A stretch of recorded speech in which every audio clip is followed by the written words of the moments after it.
everyone, welcome to my latest Skillshare class. I am Jen Lezan and I'll be your teacher for this course.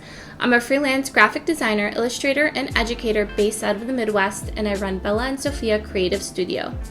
You may know me from my previous courses here on Skillshare or from my YouTube channel, The Freelance Life, where I share behind the scenes of running my creative business as well as creative design and art tutorials.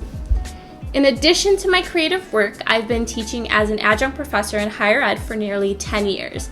I often teach marketing and design courses, and I wanted to bring one of my favorite courses to teach, the fundamentals of branding and identity design, to the digital space for small business owners who are looking to understand and establish their own brand identity. So we're going to do just that in this class today. Not only will you get a better understanding of branding and how it applies to business, but I will also offer insights on how I work on logo design with clients and how you can apply the process to designing your own logo and branding identity. You will also get to create your own logo in a simple and efficient way using open source assets from places like freepik.com or Creative Market. This will be the first in a two-part series dedicated to branding, so be on the lookout for my next class, Elevating Your Brand with Packaging Design for Your Etsy Shop. So what are you going to learn in this class? In this course, we're going to be going over the basics of branding, understanding what a brand identity is and why it's important for your creative small business or for your Etsy shop, and we'll also be designing a simple logo for your brand. Logos are a vital part of branding your business that will help to create recognition for your company within the market. Logos bombard us daily. Think about clothing labels, TVs, computers, even your toothpaste. From the moment we get up in the morning to the time we go to sleep, we're surrounded by subliminal advertising and logos. A stat from the book Brain Longevity that I share with my marketing students at the university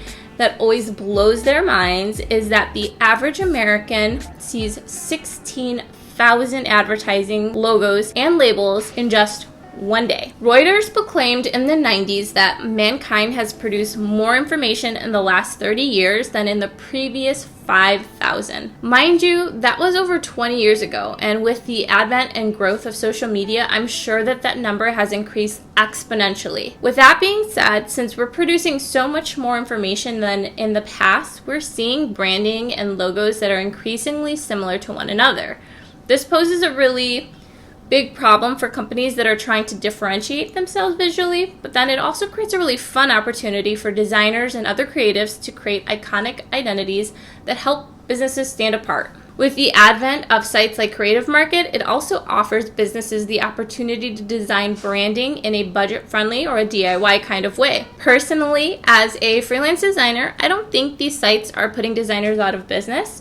Rather, I think they're disrupting the industry and making us really rethink our business models. Of course, as creative business people or small business owners who might just be starting out or don't have the traditional design chops, you may want to be able to brand yourselves in a way that makes sense to you. So I want to go over an easy way to design a logo using pre-made open source assets from places like freepik.com or Creative Market and defont.com, and apply them to a logo and then utilize that logo on a business card. So this class is catered to the beginner designer or small business owners who are looking to create a logo on their own or rebrand in a simple and efficient way, as I will walk you through the steps of using Affinity Designer while utilizing these pre-made open source assets. Some knowledge in Affinity Designer will be helpful, but I'll be sure to walk you through the basics of understanding the toolbars and the menus that we'll be working to create your logo with.